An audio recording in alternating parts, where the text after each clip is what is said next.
பாஜக மாநில தலைவர் திரு நயினார் நாகேந்திரன் அவர்கள் நம்மோடு இருக்கின்றார்கள். அவர்களிடத்தில் பல்வேறு கேள்விகளை முன்வைக்கலாம்.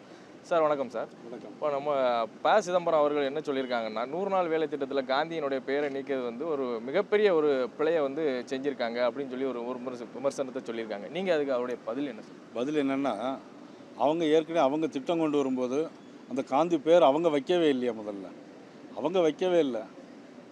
அதை பற்றி எவ்வளோ காந்தி மேலே இப்போ மட்டும் எப்படி அக்கறை வந்துச்சுன்னு தெரியல. வேறு கேள்வி.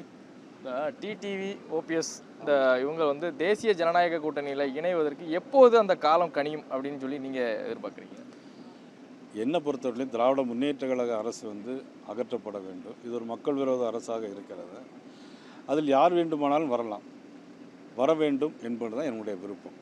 நீங்கள் இப்போ இந்த அண்ணாமலை இருக்காங்க, முன்னாள் மாநில தலைவர். அவர் வந்து இப்போ எந்த ஒரு பதவியுமே அவருக்கு வழங்கப்படாமல் இருக்கிறது. அவர் வந்து இப்போ தேசிய ஜனநாயக கூட்டணியில் பல்வேறு கட்சிகளை இணைக்கக்கூடிய ஒரு பணியை அவர் மேற்கொண்டுட்டு இருக்காரா? அவர் எந்த பதவியிலும் இல்லைன்னு இல்லையே, எங்கள் கூட பதவியில் தான் இருக்கிறாரு. இன்றைக்கி கூட மக்கள் வாக்கு சேர்ப்பதில் வந்து இன்றைக்கி 4-5 மாநிலங்களெல்லாம் பொறுப்பாக இருக்கிறாரு. எல்லா நிகழ்ச்சியிலும் நாங்கள்லாம் சேர்ந்து தான் பணியாற்றி கொண்டிருக்கிறோம்.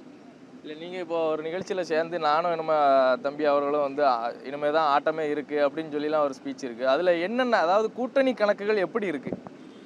கூட்டணி இன்னும் ஒரு 90 நாள் இருக்குது. 90 நாளைக்குள்ளே நிறைய மாற்றங்கள் நடைபெறும். வரும்போது உங்களுக்கு தகுந்த தகவலை உங்களுக்கு நான் தந்துடுறேன். நடிகர் விஜய் அவர்கள் இருக்காங்க, அவரை இப்போ புறந்தள்ளிட்டு ஒரு அரசியல் சூழ்நிலையே இருக்காது அப்படின்னு சொல்லி ஒரு கருத்துக்கள்லாம் பரவிட்டு இருக்கு. அதை நீங்கள் எப்படி பார்க்குறீங்க? அதாவது வந்து இதுவரையிலும் தம்பி விஜயை பொறுத்தவரையிலையும் ஒரு கவுன்சிலர் கூட வரல. நீங்களாக மீடியாவில் பெரிய புறந்தள்ளிட்டு வர முடியாதுன்னு நீங்களாக பெரிய இமேஜை க்ரியேட் பண்ணிட்டீங்க. மிகப்பெரிய தலைவர் புரட்சித் தலைவர் எம்ஜிஆர், அவருக்கு பிறகு யாரும் தமிழகத்தில் வந்து கட்சி ஆரம்பித்து நடத்துவது என்பது ஒரு இயலாத காரியம். அது மட்டும் நிறைய சிரமங்கள் இருக்குது.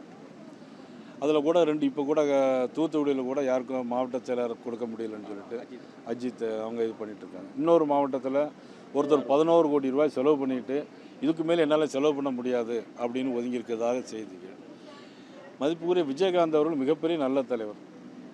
அவர்கள் இருக்கும்போது அவர்கள் வந்து இன்னும் இது வரைக்கும் அவர் வந்து கொண்டு வர முடியல. அதன் பிறகு இப்பொழுது அதை தொடர்ந்து அவங்களுடைய துணைவியார் அதை நல்ல முறையில் வழி நடத்திட்டு இருக்கிறாங்க. அதில் நிறைய சிரமங்கள் இருக்குது. தேமுதிக தேசிய ஜனநாயக கூட்டணியில் இணைவதற்கு வாய்ப்பு இருக்கா? அதை பற்றி நான் எதுவும் கருத்து சொல்ல முடியாது. இப்போ எடப்பாடி பழனிசாமி அவர்கள் ஓபிஎஸ்ஸை வந்து தன்னுடைய அணியில் வந்து சேர்க்கறதுக்கு சம்மதம் தெரிவிச்சிருக்காரு அப்படின்னு சொல்லி ஒரு கருத்து பரவலாக பேசப்பட்டிருக்கு. அது உண்மையா? இல்லை, அது வந்து அவங்களுடைய உள்கட்சி பிரச்சனை. அது உண்மையா பொய்யா அதை பற்றி நான் இப்படி கருத்து சொல்ல முடியாதுல்ல.